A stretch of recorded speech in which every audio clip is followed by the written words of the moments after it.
Olá pessoal, tudo bem com vocês? Espero que sim, eu sou Gustavo Góes. Sejam todos bem-vindos ao canal Phalaenopsis Mania. Gente, tá perto, já tá na época aí, né, dessas Oncidium Twinkle. Olha o quanto de haste floral tem aqui nesse vaso. Aqui estão tudo misturado, tem amarela, tem verde, tem vermelha, tem branca. Então esse vaso vai ficar muito bonito aí quando florescer, né? É época de Oncidium Twinkle, é um oncídio que você pode ter em baixa luminosidade. Até no localzinho onde você cultiva as suas Phalaenopsis, ela pode ser cultivada, né? Porque é uma planta que não requer tanta luminosidade para florescer. Tem sim a sua preferência por madeira, né, como todo oncídio, mas eu não gosto muito de plantas em madeiras, né? Dá pra ver que eu não tenho planta nenhuma em madeira aqui. E porque eu gosto de manter uma umidade no vaso, mesmo que seja um pouco mais drenado. Para dizer que eu não tenho nenhuma, tem essa Cattleya aqui, ó, que ela se vira sozinha porque ela tá muito enraizada, né? Ela se vira sozinha aí, mas o restante são todas em vasos, que eu gosto muito de plantas em vaso, tá bom? Então, tá na época do Oncidium Twinkle, se vocês quiserem procurar aí. No Orquidário Fogaça tem bastante. Para pedir a sua Oncidium Twinkle no Orquidário Fogaça, é só ligar no 011 94067 1581, tá? Tem muitas colorações lá para você escolher, então deixa a mensagem no WhatsApp aí, que eles dão um jeito de conseguir a Oncidium Twinkle para vocês, tá bom?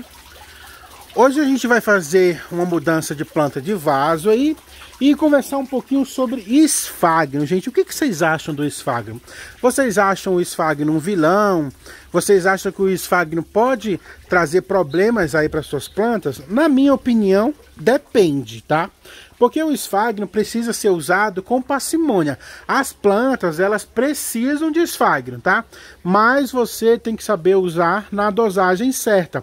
Numa dosagem onde você possa ter o controle das regas, tá? O controle da umidade das suas plantas, com o Sphagnum fica um pouco mais difícil, né? Mas quando você tem plantas, você cultiva essas plantas já há bastante tempo, não fica tão difícil assim, tá?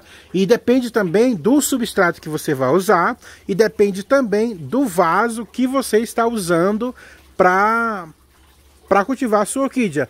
Tanto também do espaço, onde é o seu espaço, se o seu espaço tem vento, se o seu espaço é ensolarado, se ele pega um pouco de temperatura, né? Se ele é mais aberto, então tudo isso vai impactar no seu cultivo, aí com Sphagnum, tá? Gente, uma pausa aqui, olha essa Phalaenopsis, olha o tanto de enraizamento. Essa aqui é aquela mega a FAO gigante, olha, saindo folha. A planta tá linda, bem endurecida, bem enraizada. Olha aqui, ó, bem enraizada nesse vasão. E olha a grossura dessa haste floral. Da grossura do meu dedo, ó. Essa planta, geralmente quando floresce, ela tá vindo aí com mais de 200 flores, tá? A última floração dela foi com 2 hastes florais e veio arrebentando. Olha a grossura do caule dessa planta. Gente, fica assim maravilhado com essa planta, tá? É uma planta extremamente linda, extremamente rústica. Ela é branca, mas ela não deixa de ser linda por conta disso. E dá muitas e muitas flores. Então, estou muito feliz aí, acertando no cultivo dessa planta. Essa planta veio da Tailândia para mim. Algumas pessoas viram elas aqui também no Brasil, né? Porque quem trouxe para mim foi um dono de um garden muito grande. E eu consegui essa planta, ele me presenteou. E olha, tem vídeo no canal sobre ela, só escrever aí Mega Phalaenopsis, que você vai ver. Uma planta muito, muito grande, olha. O tronco dela dá uns 4 dedos meus, né? E aqui, eu plantei nesse vaso, tinha medo dela morrer, só que ela super enraizou e agora já tá vindo aí com floração. Não é lindo isso? Então, hoje nós vamos fazer um replante aí de uma Phalaenopsis que eu encontrei. Olha que show esta FAO. Que show, olha. Bem plantadinha. Muitas raízes, ó. Quando você for comprar, sempre tem que olhar aí o enraizamento das suas plantas, tá? Sempre tem que ser planta bem enraizada, para não ter problema, né? de depois você vir aí e perceber que você comprou uma planta pela beleza da floração e a planta em si vai morrer depois que você que passar a floração, porque você não olhou para o vegetal. Primeiro, sempre crucial é olhar para o vegetal, tá? Ver se essa planta vai ficar com você por muitos e muitos anos aí. Então vamos fazer a troquinha de vaso. Quando eu falo troquinha de vaso, porque geralmente hoje em dia eu não faço mais o replante, né?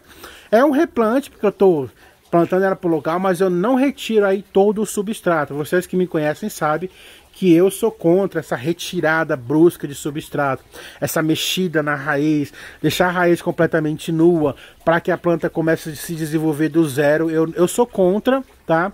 E eu tenho muitas plantas feitas com esse processo e todas as minhas plantas, se você pode olhar, ó, são super saudáveis, tá? Super saudáveis. Essa aqui, ó, eu nem tirei nem a fibra de coco, ó. Tá aqui, ó. Fibra de coco de onde ela veio plantada. E ela tá aí, ó.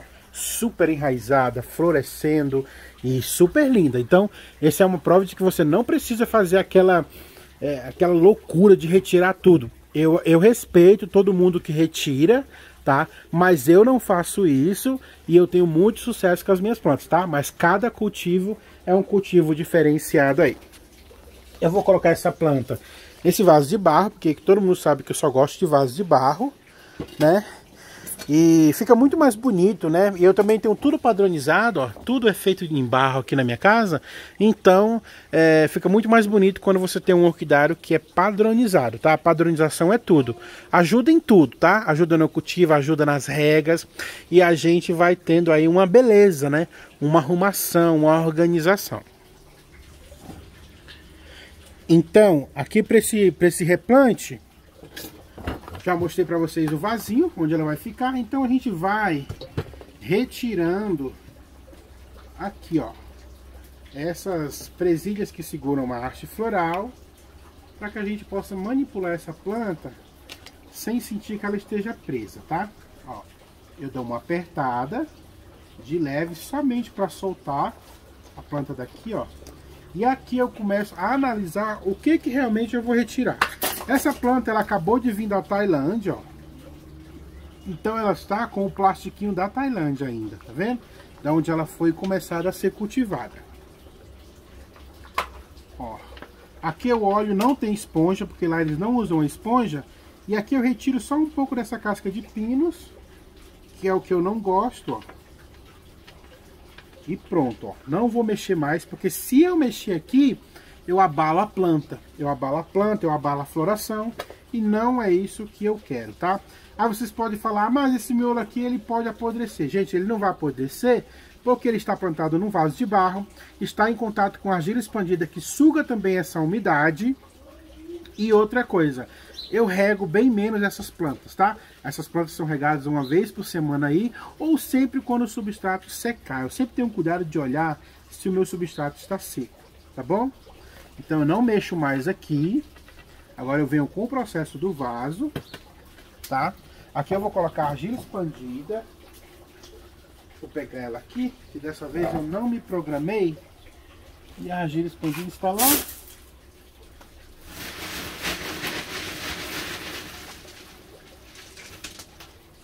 Ó, vou colocar a argila expandida aqui. A argila expandida vai chegar até a metade do vaso, ó. Porque o importante é a drenagem que ela faz, né? Aqui eu vou colocar uma camadinha de esfagno para garantir um pouco de umidade, para que eu possa realmente regar essa planta uma vez na semana. Não precisa pôr muito, tá? É só para fazer uma caminha para receber as novas raízes que vão sair daí, né? Coloquei aqui, vendo? Ó? Fiz uma caminha. Agora eu deposito a minha plantinha. Essas raízes aqui, ó, que estão para fora do vaso, a gente vai deixar ela para fora do vaso, tá? Não vai colocar ela dentro, para que ela não apodreça. E aqui eu vou prender. Coloquei a planta numa posição onde a roseta foliar não fique não fique do jeito que guarde água. Aqui eu vou prender, meus palitinhos estão meio podres. Eu vou ter que dar uma levantada aqui, ó, porque a minha planta tá ficando muito para fora. Vou fazer aqui o processo.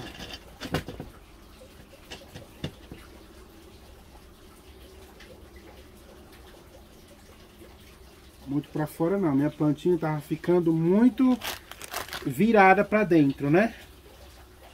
Eu não vou poder pôr o... Vou ver se eu consigo. Não vou, nessa planta aqui eu não vou conseguir pôr o palitinho, então eu vou ter que amarrar com um arame. Porque tá o buraquinho tá muito lá embaixo. Então deixa eu segurar ela com o arame. E aí ela vai ficar presa.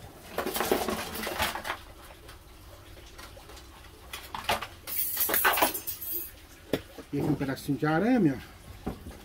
E aí eu vou grudar ela aqui com o araminho. Vai ficar mais fácil porque o arame é mais maleável do que o palito.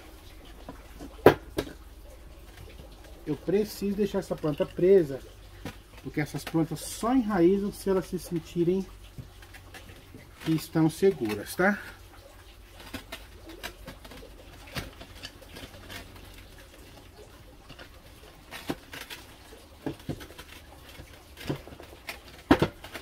Passei aqui o araminho.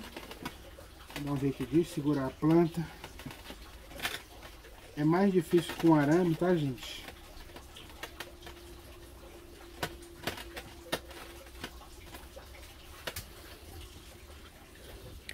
Passei o arame, ó, prendi, tá? Sempre dá uma dobrada aqui nesse arame, ó, pra que não te machuque quando você pegar. Olha como é que ficou, tá? O esfagno tá aqui, ó, e a planta está presa. Só que a arte floral tá balançando a planta, então a gente vai tutorar essa artezinha floral. Aqui essas raízes não pode ficar dentro do esfagno, tá? Mas você pode dar uma arrumada nela aqui em cima do vaso para que ela fique arrumadinha. Gente, a questão do esfagno. O esfagno é um vilão se você não souber cuidar aí da sua planta com esfagno, tá? Se você coloca numa quantidade que você consegue aí, aqui para tutorar, que você consegue regar e sabe exatamente o que você está fazendo, ele é um grande auxiliar no seu cultivo de orquídeas, tá bom? Então sempre ponha esfagno nas suas orquídeas, porque isso te dá um tempo para que você venha regar menos a sua planta, isso te dá um tempo para que essas plantas criem um pouco mais de umidade, para que elas venham se enraizar mais facilmente, né? Porque quando tem umidade elas se enraizam mais facilmente. E você tem um grande aliado aí na questão da umidade, tá? O esfagno se torna um vilão se você não sabe como cultivar essa planta com esfagno, se você gosta de regar demais, se você gosta de pôr adubações, muito adubações variadas, porque ele acaba sugando um pouco da adubação e fica aqui. Para você retirar um pouco dos sais que ficam no substrato, no esfagno principalmente, quando você for regar, você tem que regar com esguicho mesmo, com a mangueira, para que você lave bastante o substrato, tá? Isso faz com que o seu esfagno dure mais e faz com que o seu esfagno não tenha aí tanta acidez. Uma coisa que pode destruir muito o esfagno são os adubos orgânicos, tá? Torta de mamona, bocache, são adubos muito bons, mas você vai acabar muito mais rapidamente com o esfagno. Com o seu esfagno, ele vai se deteriorar muito mais. Então, para mim, tirando a lição desse vídeo, o esfagno é um elemento primordial aí para o cultivo de orquídeas. Sem ele também a gente consegue cultivar, mas tem que ter um trabalho maior para você ficar sempre de olho mantendo aí a umidade, porque as orquídeas elas precisam de umidade para ficarem bem, né? Então você precisa estar sempre de olho aí na questão da umidade. O esfagno te dá um relaxamento na questão do cultivo. Sempre tem que ficar de olho na quantidade de esfagno. Se o esfagno não está muito socado dentro do vaso, né, o que impede dele secar.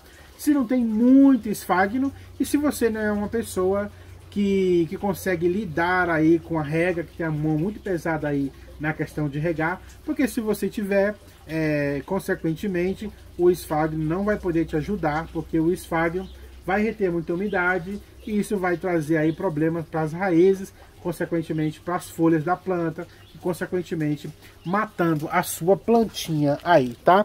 Então tenha sempre cuidado quando você for usar esfagno nas suas plantas, tá bom? Então essa planta está replantada e vai ficar aqui por muito tempo florida. Por quê? Porque ela não foi muito mexida aí na questão do replante, tá bom? Espero que vocês tenham gostado. Se vocês gostaram, curta, se inscreva, compartilha. E até o próximo vídeo, gente. Beijo, tchau.